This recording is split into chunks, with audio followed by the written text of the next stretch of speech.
Chapter 52. The Spirit World.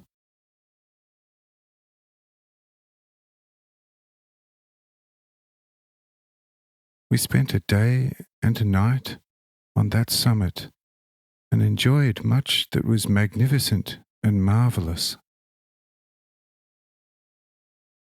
There was, of course, nothing marvellous for me, since within me lies, and must lie, the first cause for all the countless phenomena and happenings.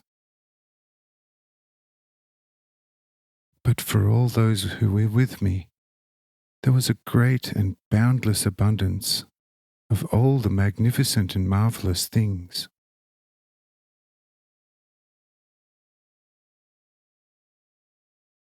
To begin with, there was the extremely delightful wide view which kept the eyes busy all through the day. Then, when the sun had set, I allowed people's inner vision to open up so that they could look into the great spirit world.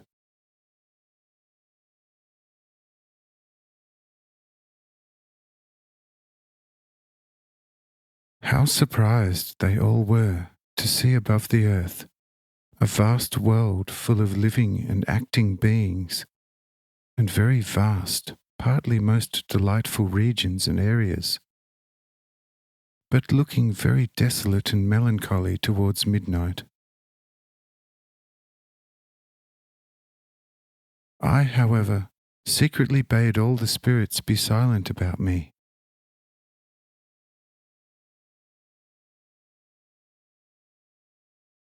Many disciples discussed with the spirits life after physical death, and the spirits gave them very obvious proof that after the death of the body there is still another and more perfect life, and what it is like.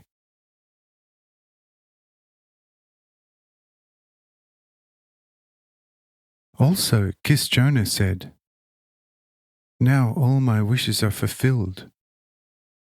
By all I possess and by this mountain, which is standing on my earthly property, I would give 1/2 of all I possess if I could only have some of the principal Sadducees and Essenes here who do not believe in a life after the death of the body." How beautifully these wise people would be knocking their noses against the spirit world.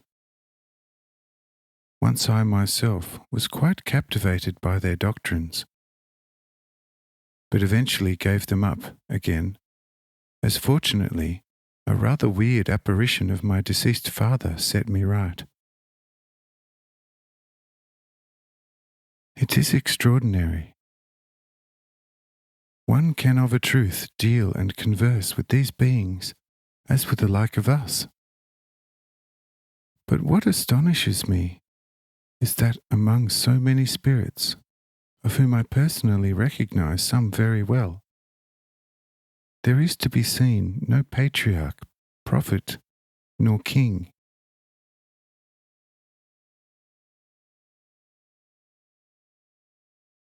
I said, "My dear friend and brother, these are alive in the spirit world just as truly as these.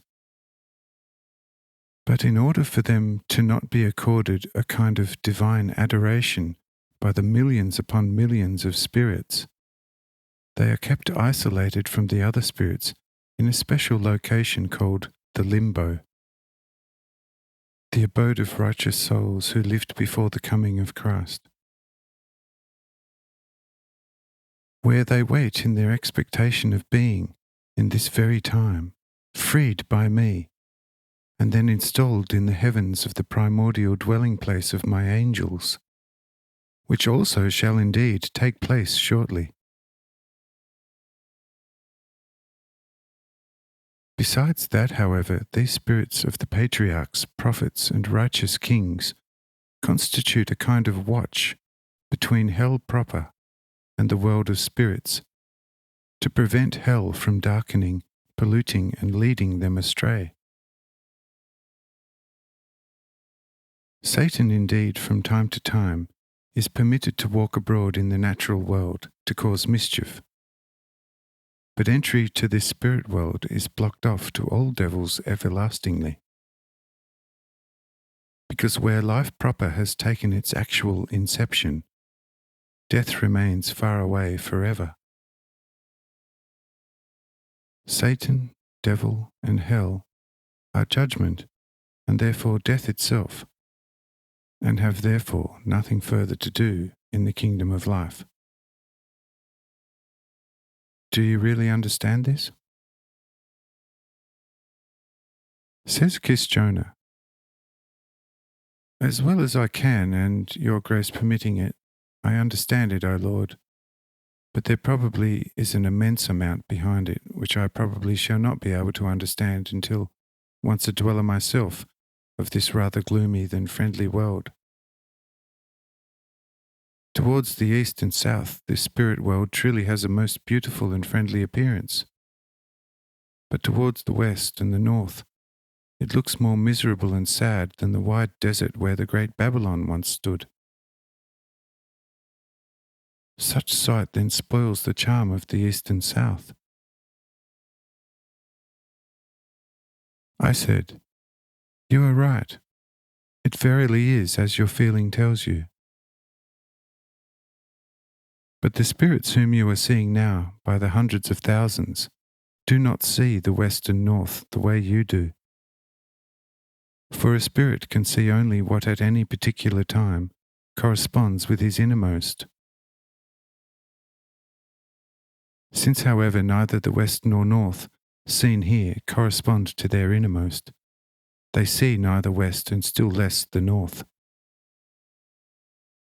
Only after they shall once become equal to my angels shall they be able to see it all the way you do now.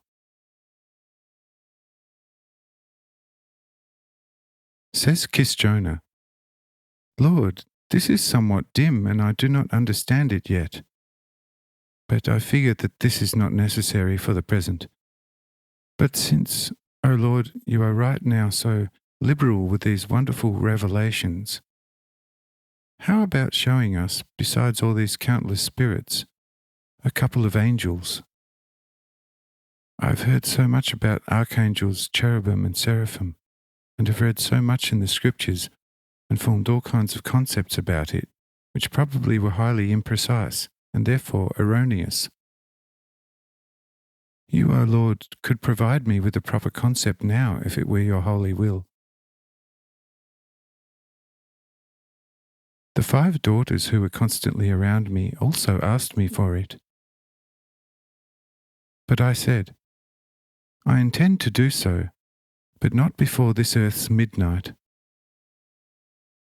But for now, keep conversing with the spirits, only do not give my presence here away to them.